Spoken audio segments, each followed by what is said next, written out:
천국을 가진다는 제목으로 오늘 나누고자 합니다. 구약에서 우리가 성경이 구약과 신약이 있는데요. 구약에서 가장 핵심적인 내용을 담고 있는 것은 처음에 나오는 5권인 창세기, 출애굽기, 레위기, 민수기, 신명기, 이걸 가리켜서 모세오경이라고 합니다. 그래서 이 이스라엘 백성들은 이 모세오경을 토라라고 합니다. 토라. 그래서 이 모세오경 중에서 다시 핵심적인 내용이 뭐냐? 그것은 바로 십계명이 되겠습니다.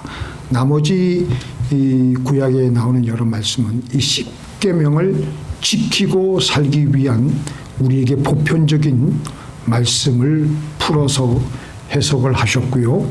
그리고 설명도 해주셨고 예도 주셨고 역사적인 상황 속에서 하나님께서 어떻게 십계명을 통해서 역사하셨는지 우리들에게 생생하게 보여주고 있습니다. 그러면 신약에 와서 가장 핵심적인 내용이 담겨져 있는 것은 어디냐? 예수님의 생애와 예수님의 사역 중에서 예수님께서 하신 설교, 가장 보석같이 소중하게 하신 말씀이 바로 마태복음 5장, 6장, 7장에 적혀져 있는 그것을 흔히 우리가 가르쳐서 말하기를 산상수훈입니다. 이 산상수훈 중에서도 또 다시 가장 핵심적인 내용이 어디에 있느냐? 바로 이 팔복에 대한 말씀입니다. 이 산상수훈의 핵심적인 내용은 바로 복이 무엇인가? 우리가 복의 개념에 대해서 우리 예수님은 알기를 원하셨습니다. 그게 뭐냐면 하나님은 우리가 행복하게 살기를 원하셨기 때문에 어떻게 하면 너희가 행복하게 살 수가 있는가? 왜냐하면 하나님께서 예수님께서 우리를 창조하셨는데 우리를 창조하신 피조물로서 그리고 당신과 가장 가까운 가장 하나님의 형상대로 지음받은 우리들이 행복하게 이 땅에서 살기를 원하셨길래 바로 오늘 이 말씀을 시작하신 것입니다. 오늘 본문을 통해서 하나님께서는 우리에게 행복하게 살기 위한 여러 가지 방법을 우리에게 주시는데 복 있는 사람은 마음이 가난한 사람이다. 우리 상식으로는 이해가 되지 않습니다. 우리가 행복하고 잘 살려면 마음이 부유해야 돼. 마음이 뜨뜻하고 마음에 여러 가지가 다 준비가 되어 있고 모든 것이 다 그렇게 마음이 부유한 사람이 행복한 사람이지 어떻게 마음이 가난한 사람이 행복한 사람이 될 수 있는가? 영어 성경에 보면 Blessed are the poor in spirit. 그 마음이 심령이 가난한 사람으로 그렇게 번역이 되어 있는데 요즘 나오는 성경에 보면요. blessed라기보다도 happy라는 단어를 사용하고 있습니다. 실제 원어의 뜻도 blessed라는 말보다도 happy, 행복하다라는 단어가 더 가깝습니다. 그래서 그 당시 예수님의 그 산 위에서 예수님께서 하신 말씀에 그 산상술교를 들었던 그 많은 이스라엘 백성들의 청중들은 어떻게 하면 행복하게 살 수 있을까? 우리들은 행복해지기 위해서 출세도 해야 되고 성공도 해야 되고 돈도 좀 있어야 되고 그래서 모든 것이 다 갖추어져야지 내 마음이 뜨뜻하고 부해져야지 행복해질 수 있다고 생각을 합니다. 그런데 예수님께서 말씀하십니다. 행복해지고 싶으느냐? 너희들 마음을 가난하게 해야 된다. 마음이 가난한 사람이 행복하다. 그러니까 우리가 생각하는 행복과 하나님이 생각하고 있는 행복이 어쩜 틀릴지 모르는데 하나님이 생각하는 방식과 우리가 생각하는 방식은 종종 거꾸로일 때가 많습니다. 180도 틀릴 때가 많아요. 제가 종종 말씀드렸지만 하나님이 집을 지을 때의 그 순서와 우리가 집을 지을 때 순서가 거꾸로예요. 하나님의 집을 짓는 순서는 위에서부터 짓습니다. 천정부터 지어요. 지붕부터 짓습니다.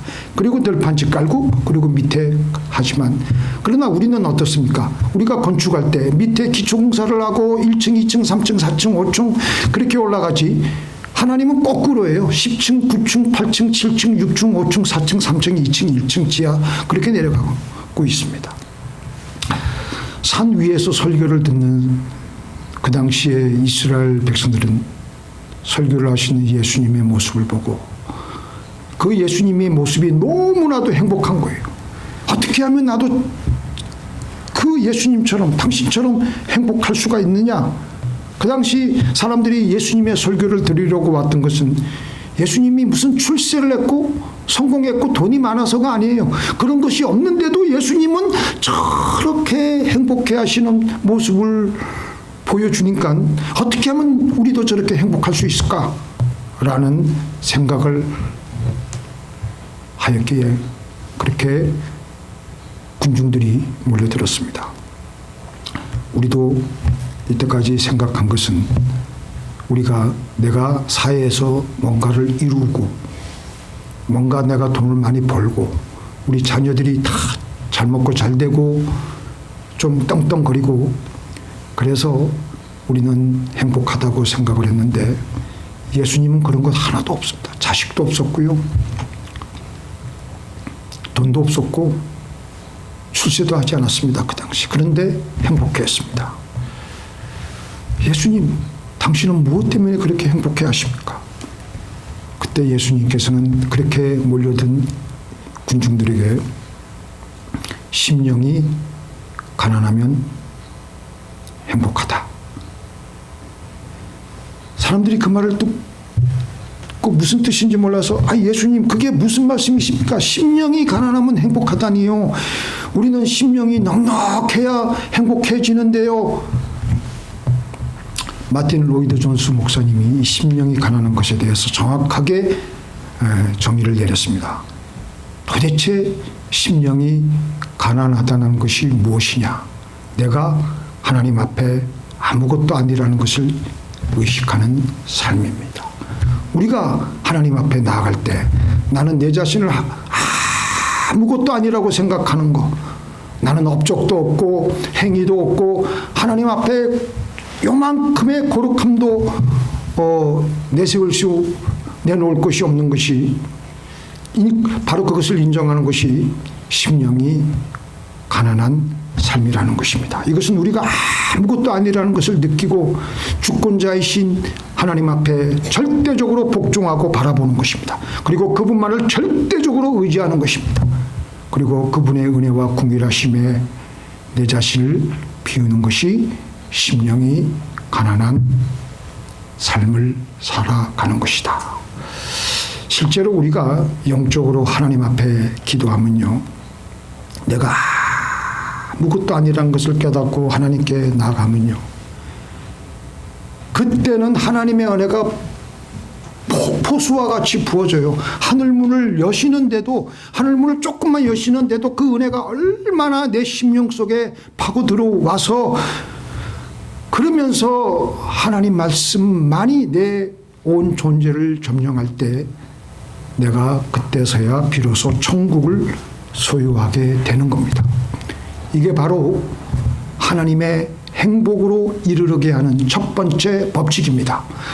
복음성가 중에서 이런 노래 가사가 있습니다. 그걸 한번 오늘 부를까 했는데 아직 제 노래 실력이 뒷받침이 되지 못해서 하지 못하는데요. 나는 아무것도 아닙니다. 주님의 사랑이 없으면.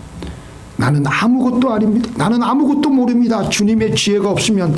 나는 아무것도 못합니다. 주님의 능력이 없으면. 나는 아무것도 한순간도 못 삽니다. 주님의 생명이 없으면. 이제 내가 사는 것 아니요. 그리스도 내 안에 사시니 오직 그의 생명이 나의 생명. 나의 모든 날들도 주의 것. 나는 오직 한 분 바랍니다. 나의 아버지, 나의 구원, 나의 주. 우리는 예수 그리스도 한 분만으로 족할 수 있어야 됩니다. 그런데 예수님 말고도 더 있어야 돼. 돈도 있어야 되고 여러 가지 안정적으로 내 모든 인간적인 조건이 다 갖추어져야 돼. 아직 마음이 가난해지지 않아서 그런 겁니다. 우리 사람은요, 아무것도 아닙니다. 얼마 전에 이번 주에 우리가 벌써 유명한 연예인 돌아가셨고 또 중진 정치인이 또 돌아가셨죠. 그분들 다 예수 믿는 분들입니다. 다 이제 가면요 아무것도 아니에요.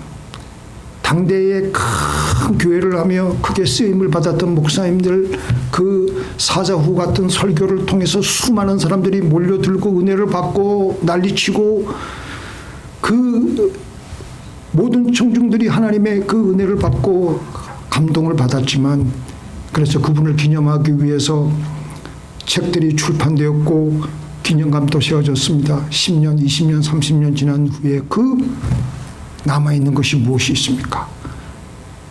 그 메시지를 듣고 그때 흥분하고 은혜 받던 사람들은 다 어디에 갔습니까?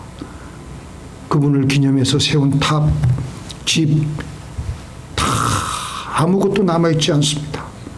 나중에는 관리할 사람조차 없어 먼지가 앉은 초라한 모습으로 변할 뿐입니다. 전도서에서는 그렇게 말씀하십니다. 이전 세대를 다음 세대가 기억하지 못한다고 하나님은 엄중하게 우리들에게 말씀하십니다. 인간은 아무것도 아닙니다.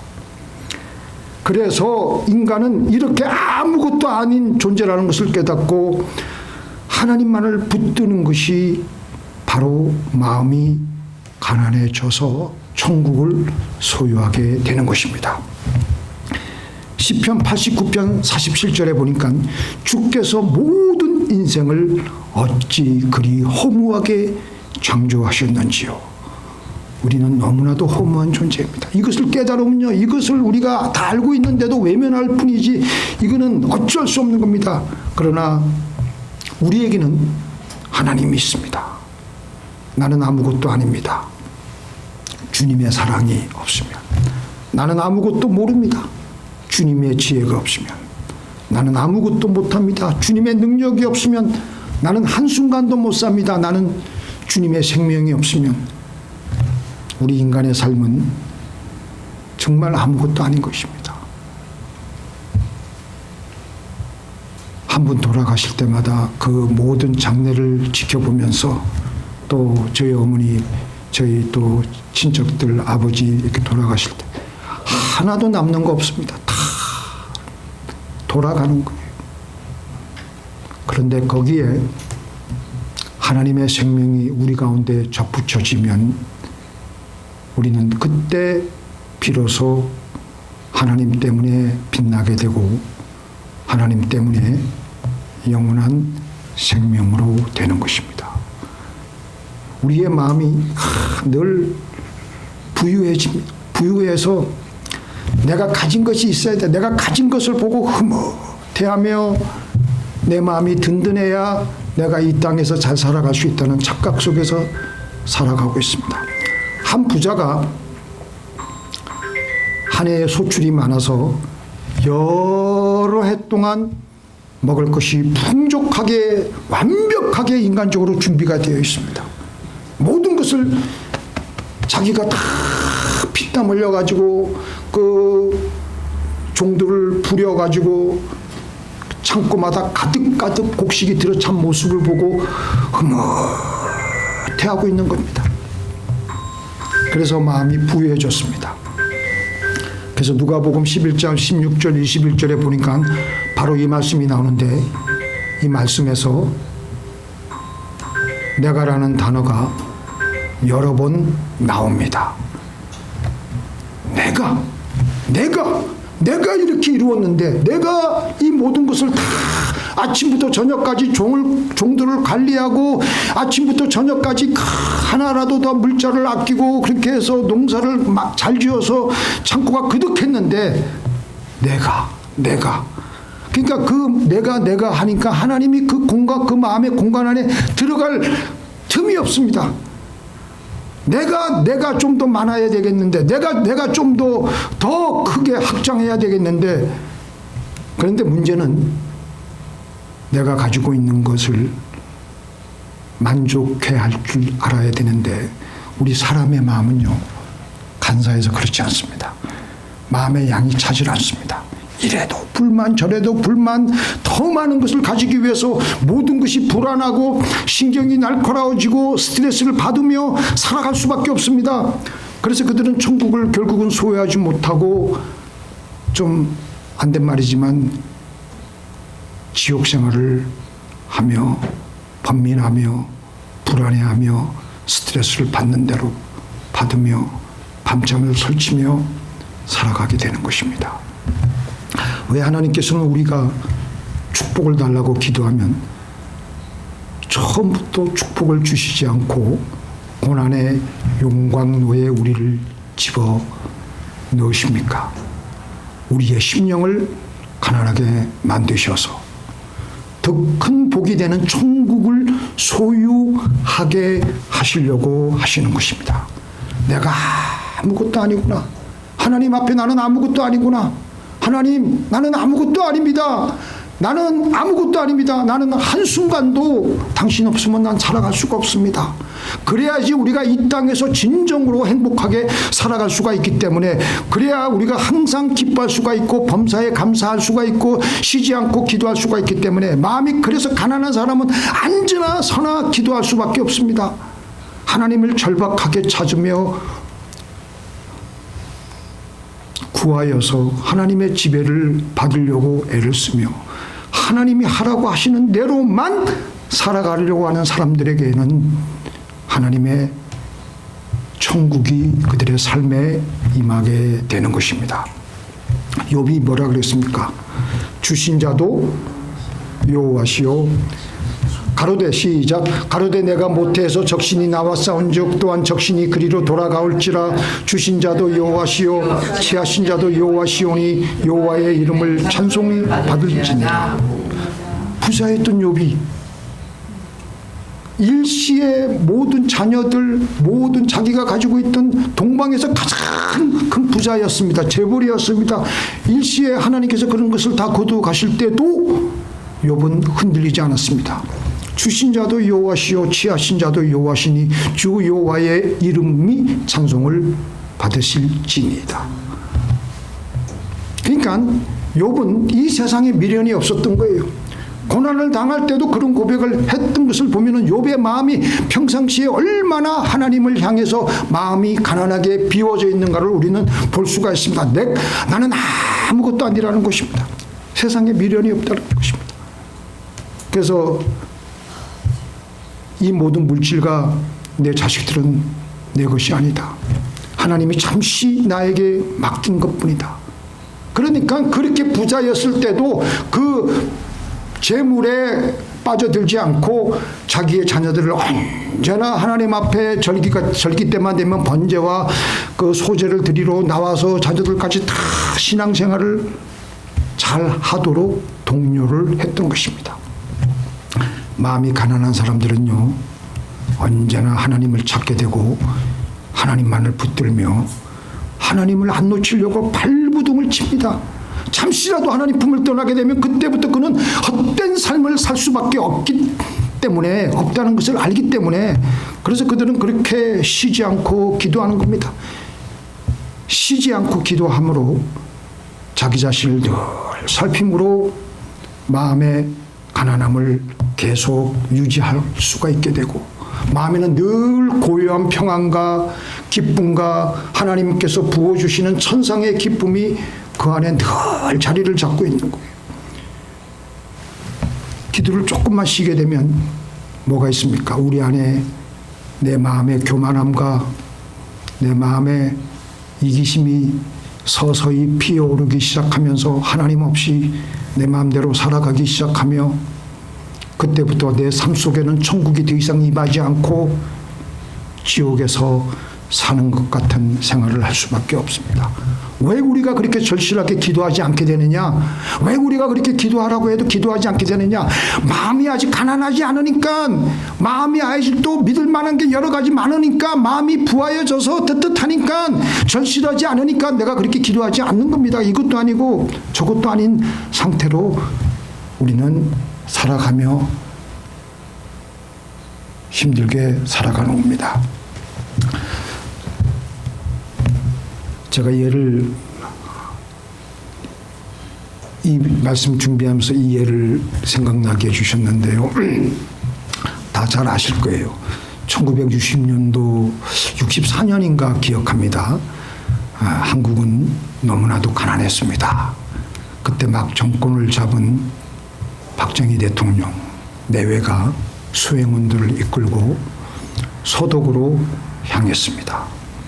소독으로 이미 광부로 관호사로 나가 있는 이들은 자기의 고국에서 대통령이 찾아온다는 소식에 이날만큼은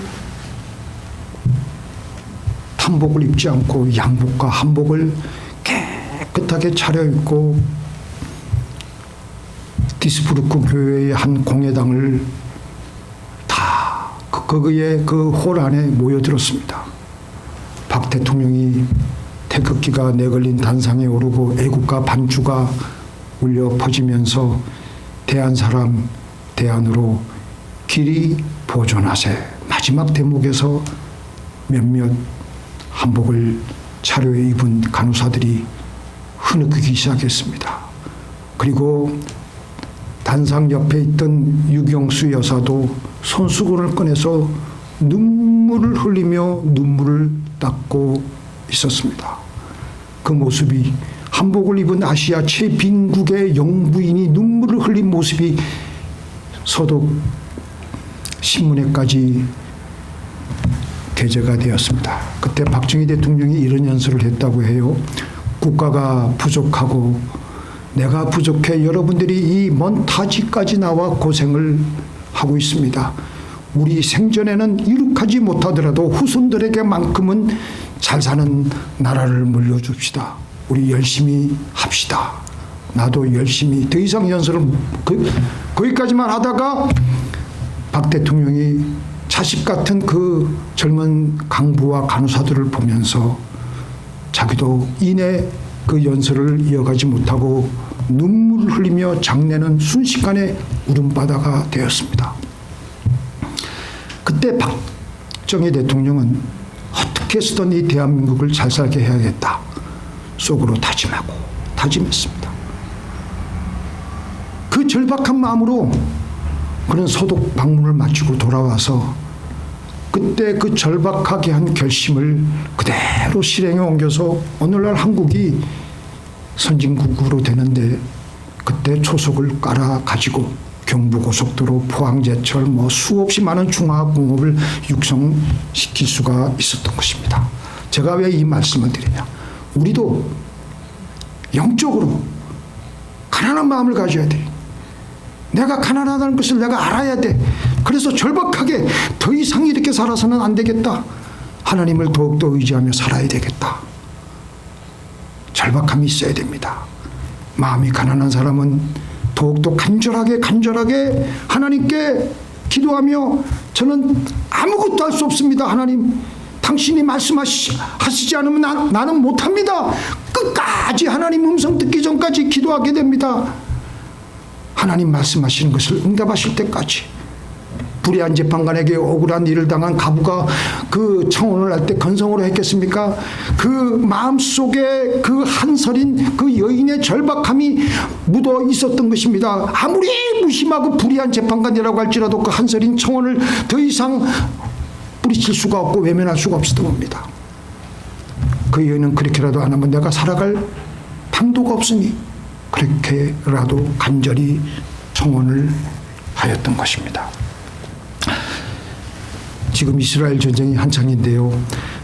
4차 중동 전쟁 저희가 중학교 때인데 용키프 전쟁이 시작되기 직전에 지금 미국 대통령이 그 당시 갓 상원 의원이 돼가지고 이스라엘의 그 골드메이어 여자 총리를 만나러 갔습니다.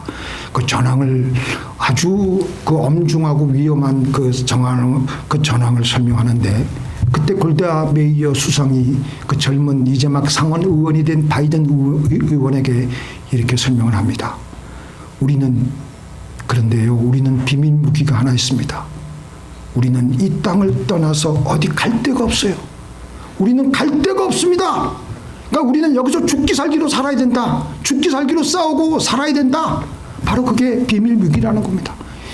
2600년 전에 바빌로니아 제국에 망해가지고 뿔뿔이 이스라엘 민족들이 다 흩어진 다음에 우리는 어느 곳으로도 갈 데가 없다. 지금 이 차지한 이 팔레스타인, 원래 우리가 하나님께서 우리에게 주신 땅, 우리는 여기 지켜야 된다. 그러니까 우리는 갈 데가 없습니다.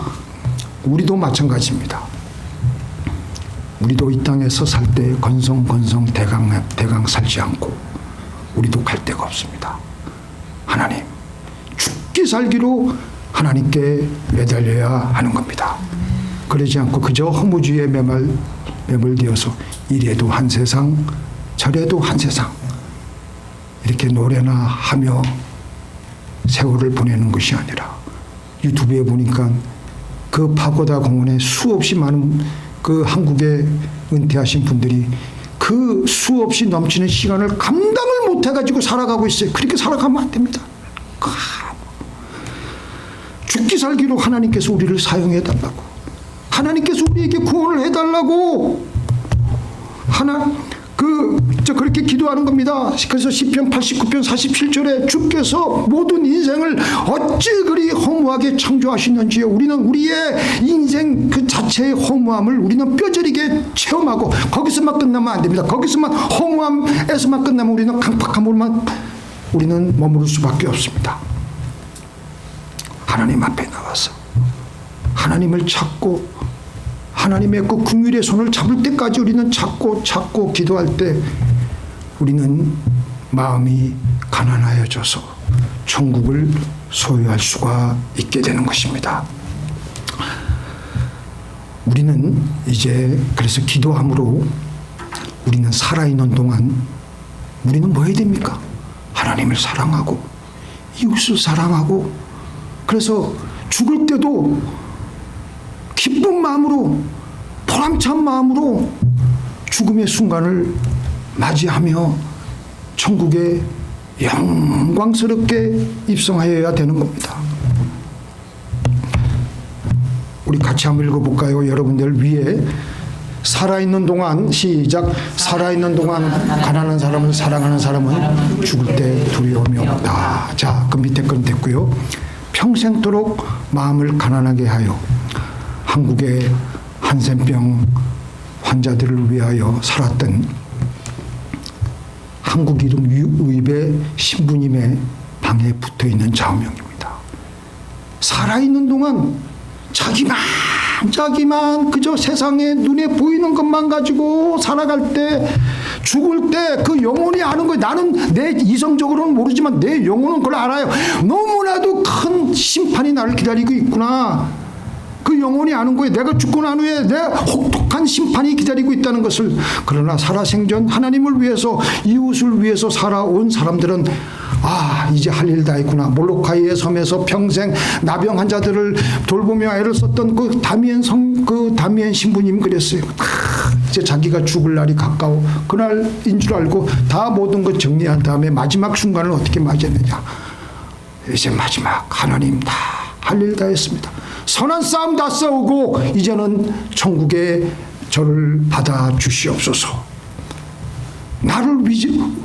그 마지막 순간에 보람에 차면서 나를 위로해 줄 하나님을 만날 기대감으로 마지막 순간을 맞이합니다. 왜 그러냐? 하나님을 사랑하고 이웃을 사랑하는 사람들은 하나님이 누구인지 알기 때문입니다.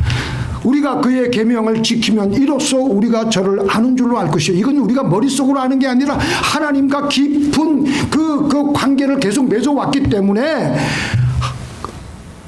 내가 아는 거예요.